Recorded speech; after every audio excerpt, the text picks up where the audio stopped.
When the campaign in Florida began, some 152,000 foreign troops became embroiled in the conflict and were part of the invasion up and down the peninsula in this corner of the southeastern United States, comprising 104,000 total Chi-Com forces, was the 80th PLA Group Army here in Jacksonville area, where it materialized and mustered on all manner of CCP regime-owned properties, comprised of many subunits.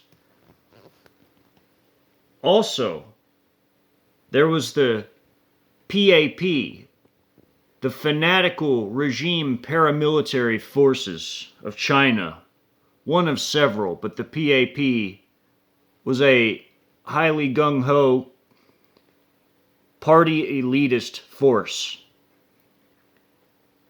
And comprising them was the 49th PAP Light Armored Division here in southern Georgia near Valdosta. Also was the 14th PAP Brigade, mostly comprised of infantry forces, starting in the Pensacola area here to tackle installations and Pensacola, Panama City area.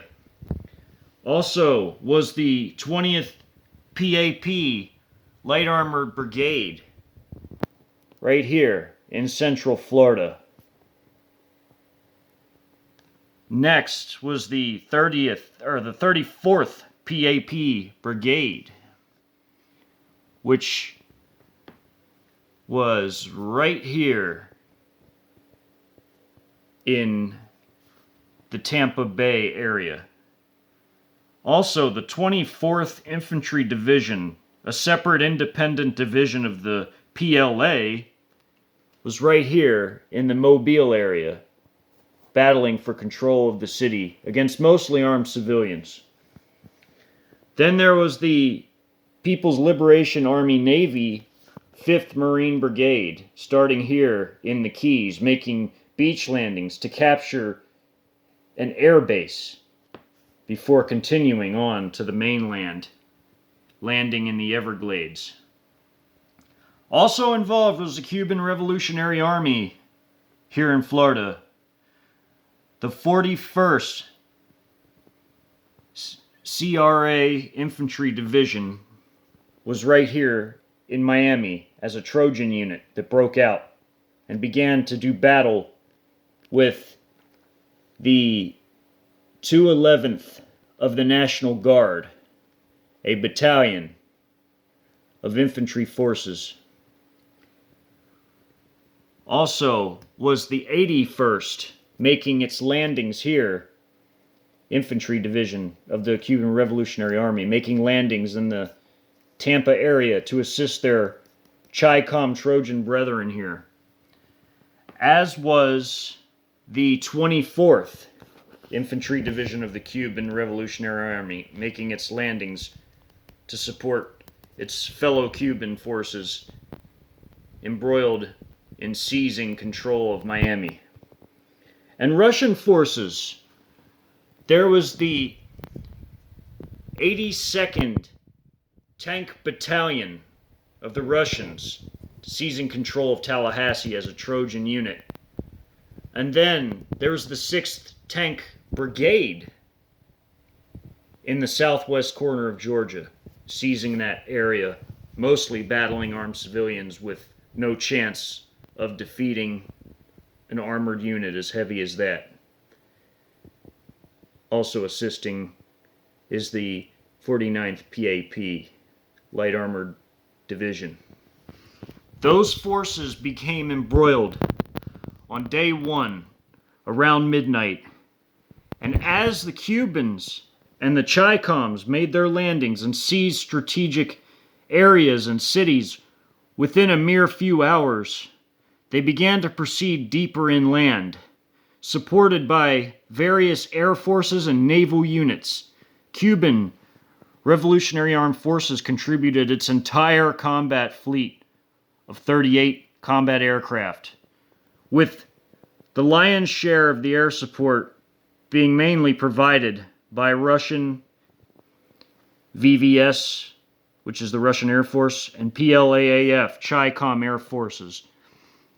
And also, the same could be said with the Navy, although Cubans did contribute a small naval flotilla in the far south to assist their landing forces of the 24th.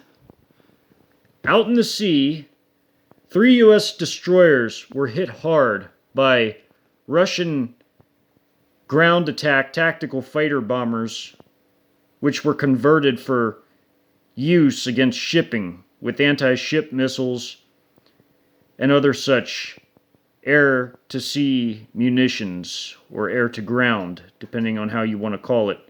There was also an assortment of destroyers, cruisers, subs, frigates, all over the Gulf and off to the Atlantic, as you can see. The forces in the north, heavy battles erupted inside of Jacksonville in the first hours, and the city had totally been subdued into the 6th hour before the 80th Group Army broke out of its original area and headed south, seizing the Seminole power plant and destroying a base along the way, going down 95, some battalions of it and some in the center, to battle the 53rd National Guard Brigade of the U.S., and also civilians along the way too, seizing control and establishing checkpoints along I-75 and I-10 also up here in the north as they seized parts of Jacksonville area. The Russians captured Tallahassee and chased civilians out on the first day before the rest of those battalions that engaged civilians went back into the area to rendezvous with the rest of their forces.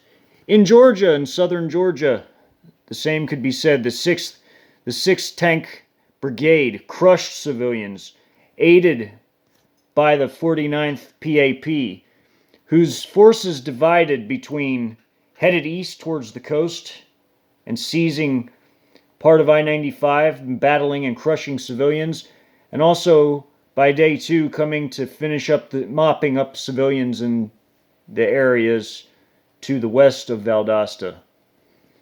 And down on the coast, Mobile was seized right away in the early hours with little resistance.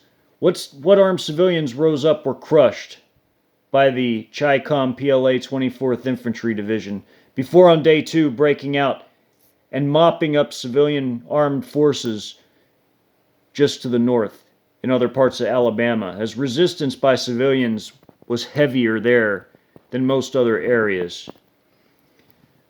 Bases along the panhandle of Florida were all destroyed by crack elite PAP forces, gung-ho and ready to eliminate their opposition for good, aided by missile boats, corvettes, and destroyers launching munitions at the coasts and inland, and also by air support from tactical fighter bombers, fighters flying combat air patrols with no opposition as Club K's artillery, strategic bombing, and tactical fighter bombers destroyed all U.S. Air Force and naval aviation on the ground. The Marines and Navy and Air Force in Jacksonville had struggled and put up a good fight on their installations before being crushed within the first 6 hours.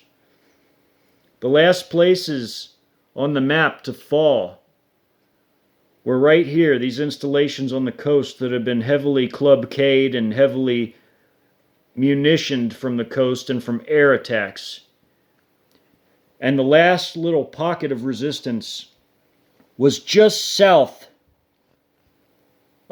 of the Interstate 5 by the McIntosh power plant, just south of it, already having been captured by the elements of the 34th PAP.